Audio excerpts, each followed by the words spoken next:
अस्सलाम वालेकुम नाज़रीन, मैं हूं आपका मेज़बान उसामा खान यूसुफज़ई और आप देख रहे हैं रमज़ान ट्रांसमिशन। लेकिन रमज़ान का मकसद ये है कि ये चीज़ें हमारी ज़िंदगी का लाजमी हिस्सा बन जाए और हम उसमें भी हमें सिर्फ सहरी खाने की तरफ तवज्जो नहीं होनी चाहिए और इस वक्त में खुसूसियत के साथ दुआएं कबूल होती हैं।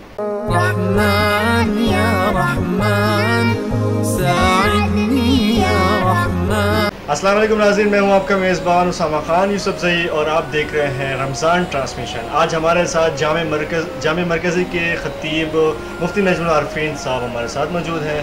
अस्सलाम वालेकुम मुफ्ती साहब।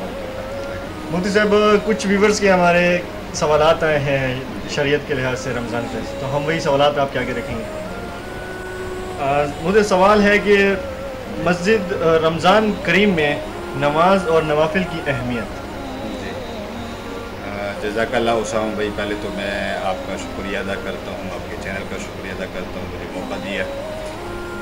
रमज़ान शरीफ में नमाज और नवाफिल, हालांकि ये वो इबादत हैं कि रमज़ान हो या गैर रमज़ान हो, एक मुसलमान के ज़िम्मा अल्लाह ताला का फ़रीज़ा है।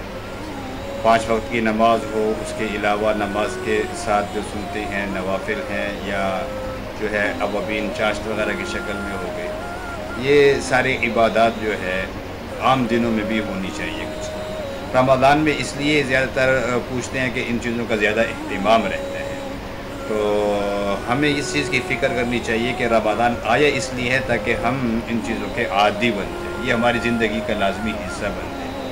तो रमज़ान में भी अहतमाम करना चाहिए नमाज़ों का, खुसूसियत के साथ कि इंसान रोज़े के साथ होता है नमाज का अहतमाम।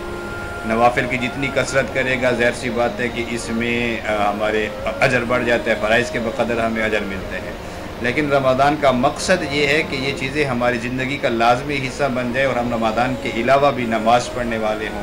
जिस तरह हम रमज़ान में तिलावत करने वाले होते हैं, नमाज के बाद रमज़ान के बाद भी हमारी ज़िंदगी में तिलावत का मामूल हो, नवाफिल की कसरत हो। तो रमज़ान का मकसद अहले ईमान को मुत्तक़ी बनाना है। मुत्तक़ी वही लोग होते हैं जो नमाज का भी एहतिमाम करने वाले हों, नवाफिल का भी आम ज़िंदगी में एहतिमाम करने वाले हों। साहब, दूसरा सवाल आया है हमारे व्यूवर्स मोहम्मद शकील की तरफ से कि रमज़ान करीम में दुआए कबूलियत का वक्त कौन सा? जी, रमज़ान तो अल्लाह रब्बुल इज़्ज़त की तरफ से ऐसा इनाम है कि इसमें जहाँ अहले ईमान को और फ़जीलतें हासिल होती हैं, आमाल का अजर बढ़ता है, वहीं अल्लाह रब्बुल इज़्ज़त दुआएं भी कबूल फरमाते हैं। और इनमें जो मखसूस औक़ात होते हैं, एक सहरी का वक़्त होता है, कबूलियत का वक़्त होता है, उसमें भी हमें सिर्फ सहरी खाने की तरफ तवज्जो नहीं होनी चाहिए, बल्कि कुछ वक़्त निकाल करके तहज्जुद पढ़ें। तहज्जुद के बाद भी आम दिनों में भी दुआ कबूल होती है, वो वक़्त ही ऐसा होता है अल्लाह रब्बुल इज़्ज़त के साथ राज़ो नियाज़ का होता है। इस तरह जो है अफ्तार का वक़्त है कि रिवायात में भी आता है कि हर मुसलमान की एक दुआ अफ्तार के वक़्त में अल्लाह रब्बुल इज़्ज़त ज़रूर कबूल करते हैं। तो अफ्तार के वक़्त में भी सिर्फ खाने की तरफ तवज्जो ना हो, बल्कि कुछ वक़्त पहले बैठें, अल्लाह रब्बुल इज़्ज़त से मांगे, अपने लिए, अपनी औलाद के लिए, अपने घर वालों के लिए, रिश्तेदारों के लिए। ये अल्लाह रब्बुल इज़्ज़त से जो है कुछ लेने का वक़्त होता है और इस वक़्त में खुसूसियत के साथ दुआएं कबूल होती हैं। जज़ाकल्लाह। मुफ्ती साहब, तीसरा सवाल है हाफिज़ साजिद भाई की तरफ से कि रमज़ान मुबारक में मस्जिद में बैठ के इज्तिमाई अमाल कर सकते हैं? जज़ाकल्लाह उसामा भाई, रमज़ान में वैसे तो इज्तिमाई अमल नमाज़ों की शक्ल में भी होते हैं, तरावी की शक्ल में खुसूसियत के साथ होते हैं, और जो नवाफिल का जैसे रिवाज पड़ गया है जमात के साथ सलात तस्बीह वगैरह का, तो ये अगर इनफिरादन हो तो ज़्यादा बेहतर होते हैं।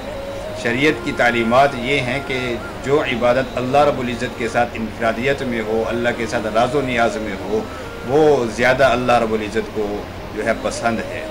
जज़ाकल्लाह मुफ्ती साहब, बहुत ही खूबसूरत अंदाज़ में आपने तमाम सवालात को हमें जवाब दिया, व्यूवर्स को जवाब दिया। बहुत शुक्रिया नाज़रीन जिन्होंने सवालात किए हैं रमज़ान के मुताबिक। और भी कुछ मालूमात चाहिए हो तो हमारे कमेंट बॉक्स में कमेंट करें सवालात के मुताबिक, रमज़ान के मुताबिक। इंशाल्लाह हम अगले ट्रांसमिशन में और भी सवाल रखेंगे मुझसे के आगे और इंशाल्लाह ऐसे ही जवाब की उम्मीद रखेंगे मुझसे। जज़ाकल्लाह, इजाज़त चाहेंगे नाज़रीन।